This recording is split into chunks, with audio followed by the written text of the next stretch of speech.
Ruth chapter 2.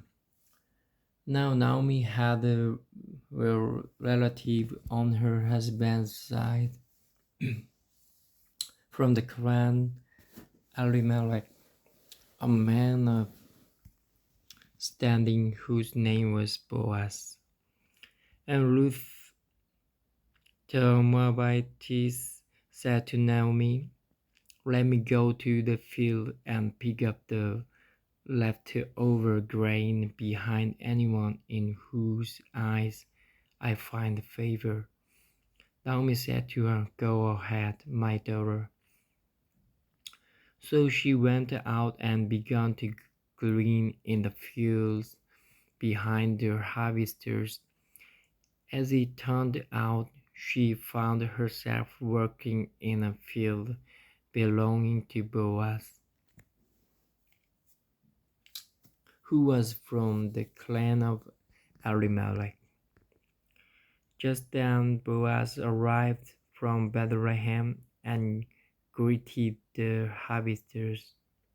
"The Lord be with you." "The Lord bless you," they called back. Boaz asked from foreman of his harvester, "Who's the young woman in that?" The foreman replied, "She is the Moabite who come back from Moab with Naomi." She said, "Please let me glean and gather among the sheaves behind the harvesters." She went into the field and has worked steadily from morning till now,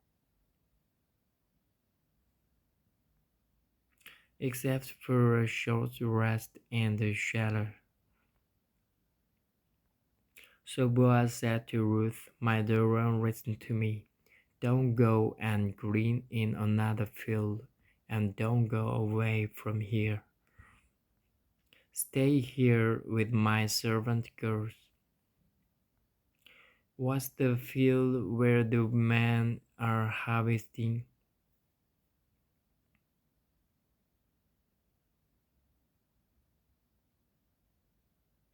"And follow along after, girls.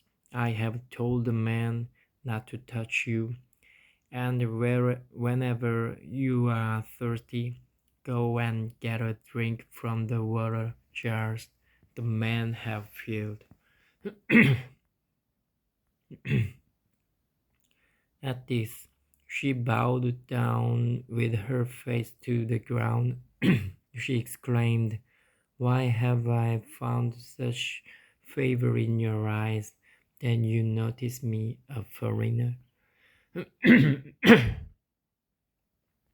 Was replied, "I have been told all about what you have done for your mother-in-law since the death of your husband, how you left your father and mother and your homeland and came to live with a people you did not know before.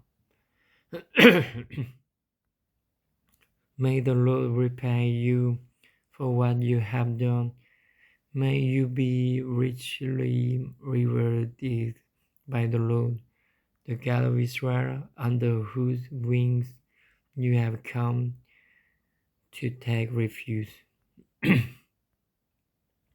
May I continue to find favor in your eyes, my Lord," she said. "You have given me comfort and have spoken kindly to your servant. Though I do not have the standing for one of your servant girls." At mealtime Boaz said to her, "Come over here, have some bread and dip it in the vinegar."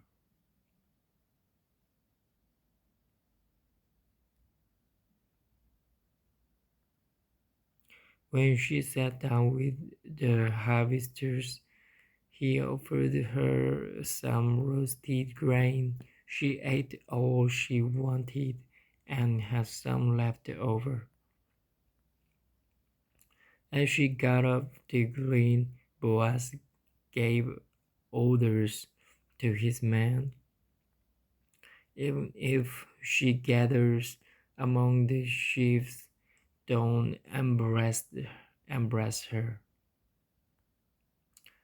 Rather, pull out some stalks for her from the bundles and leave them for her to pick up, and don't rebuke her. So Ruth gleaned in the field until evening. Then she threshed the barley she had gathered, and it amounted to about an ephah.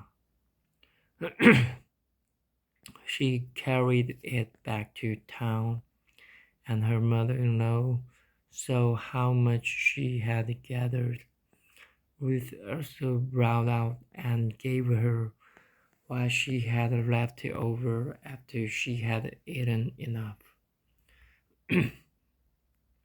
Her mother-in-law asked her, "Where did you glean today? Where did you work? Blessed be the man who took notice of you." Then Ruth told her mother-in-law about the one at whose place she had been working. "The name of the man I worked with today in Boaz," she said. Did Naomi bless him? Naomi said to her daughter-in-law, "He has not stopped showing his kindness to the living and the dead." She added, "That man is our close relative. He is one of our kinsman redeemers." Then Ruth the Moabite said, "He even said to me, 'Stay with my workers until they finish harvesting all my grain.'" Naomi said to Ruth, her daughter-in-law, "It will be good for you, my daughter, to go with his girls, because in someone else's field you might be harmed." So Ruth stayed close to the servant girls of Boaz to glean until the barley and wheat harvest were finished, and she lived with her mother-in-law.